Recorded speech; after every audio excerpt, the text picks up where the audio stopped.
嗨，大家好，欢迎回到鱼熊的频道。今天呢，我要来开始一个我一直心心念念的想要在这个频道上从事的企划，那就是博论自己说。好，大家应该可以看到，这个就是我今年毕业的博士论文。那博士论文的名字叫做《生的自然与死的自由：庄子哲学论自杀》。接下来我想要在这个频道呢，把我的论文一点一点的分享给大家哦。好，这个论文呢，大家看标题应该也可以想见哦，就是其实有一点点的复杂，会有点抽象哦。你看，又是生死，又是自然自由，又庄子，又哲学，又自杀。那我今天呢，就先从这部论文的源头来开始讲好了。那这要追溯到将近18年前哦，就是当时我还是小大一的时候，当时我们的大一有伦理学的必修课，然后我们的课程就是通常都会有正课跟搭配一节讨论课，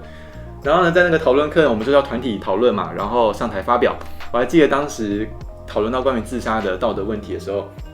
我当时在台上讲类似，就是我记得一些片段，就是自杀是不理性的，或者是自杀是不道德的。好，无论如何我们怎么推论啊，反正我只记得这个片段。我当时其实心里面也知道说，我不是很能够掌握我在讲什么。对于当时的我而言，其实是一个在非常有限的知识框架下从事的一种概念游戏而已。而且这样的话，我自己是没办法负责的。如果你进一步去追问，那我可能真的是回答不出来。当然，我并不是说大学里面讨论课要讲出多高深的哲学思想，它更多的是一个团体讨论活动的练习，然后练习交流、练习分享、练习论述。好，所以当然你也可以说啦，就是这部论文其实是在解我18年前初碰哲学的时候的一个结哦。当然我还有很多结没有解开。好，所以自杀这个主题其实对有些人而言可能会有一点沉重，但我已经尽量，大家应该可以感觉出来，是我已经尽量的让它不是一个这么的禁忌的话题，或是一个就是你必须要带有沉重的心情来去看我的影片。我当然不希望大家这样子。如果你听到这个词还是觉得有些不适的话，那我会建议就是不需要勉强自己。当然我还是会用一种比较轻松，但是也不是流于随便的方式来谈这个主题。好，自杀它一方面是哲学的永恒问题，在哲学历史上已经有太多人为了这个议题呢，就基于各种不同的立场，然后各种的不同的判断，然后争论不休。另外一方面啊，它也是人类的必然课题嘛，就是只要我们还活着，只要我们有选择，这个课题就必然存在。那为什么我现在是要做这个，不是做那个？为什么我现在是要拍影片？所以只要我们是个活着的存在，那这个课题就足以成立咯。但是呢，庄子有特别提醒我们，活着的人都有缺点。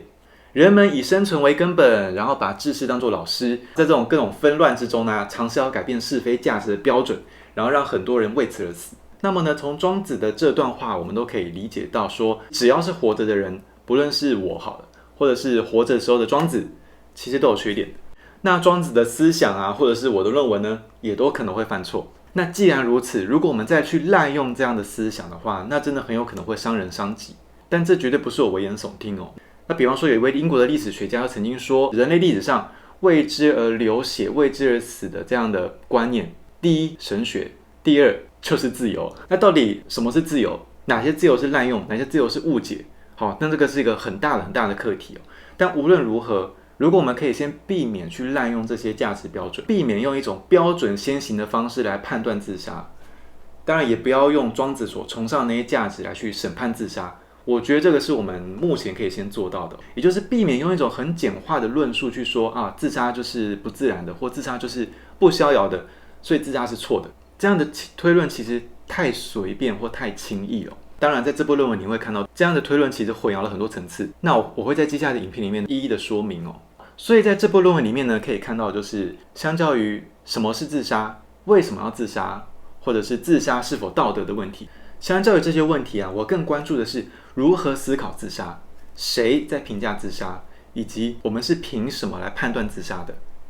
所以更抽象一点的是，我的首要的关怀不是价值标准，而是思考与判断的方式。有的时候，如果我们要避免一套学说、一个意识形态会带来危害，其实我们不一定要去修改它的价值标准，我们不一定要去重新诠释或去修正它的价值，不一定。我们或许可以换一个方向，是去发掘这样的理论或这样的学说，它可以如何被我们思考跟实践在我们的生命当中。就算一套学说它有再美好的价值，它有再好的目标，但如果被错误的滥用，那其实就是我们人类在作茧自缚嘛。就是何必呢？就是何必多这一套学说呢？何必多一个庄子思想呢？如果这个思想的存在本身对我们而言反而让我们活得更糟。好，那我们可能要思考一下，是不是有什么地方错了？错的地方不见得是我们对它的崇尚的价值理解错误，而是我们的实践的方式或许可以做一点改变。那当然，这样的工作啊，绝对是现在正在活着的人的工作，它是我们的责任，而不是庄子的责任。我们不能再寄望于庄子了。所以这部论文的结论很简单，就是活得自然，死得自由；死得自然，活得自由，都是同一个活动。这个听起来很像是在玩文字游戏哦。到底为什么会有这样的结论呢？我会细细的来推论给大家哦。那像生死、自然、自由这些庄子哲学里面非常重要的观念，它们的交集就是自杀。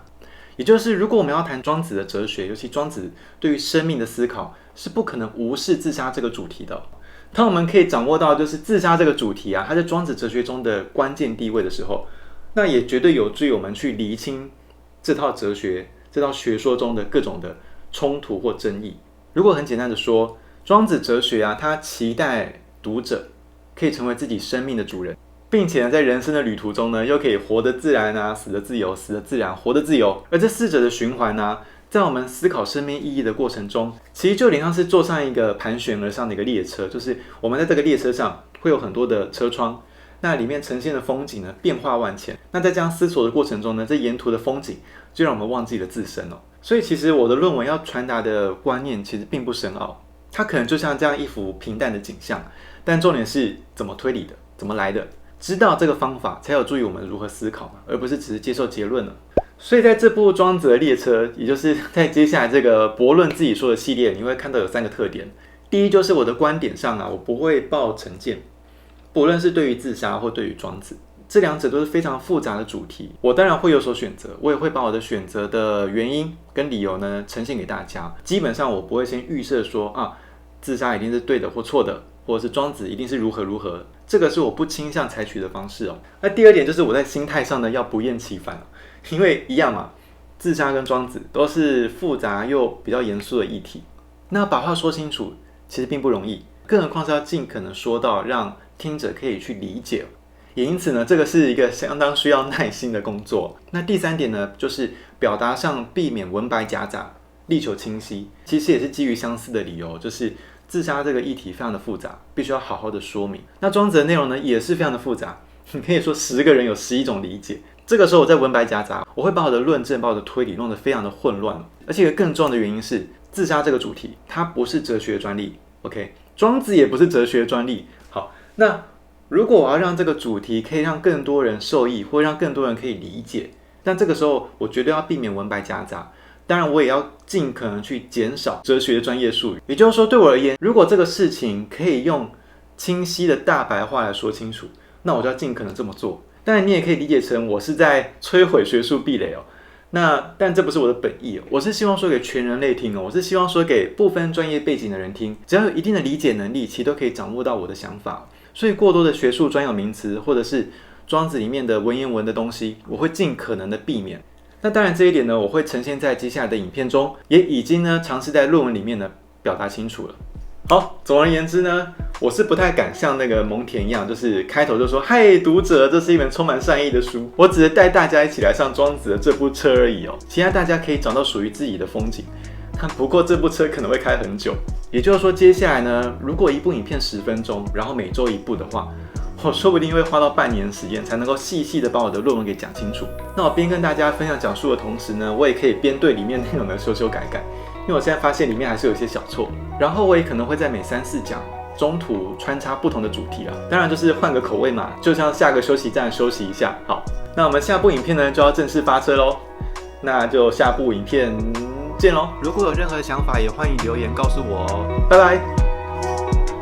如果这部影片可以在2024年上的话，那今年也算没有拖更了吧。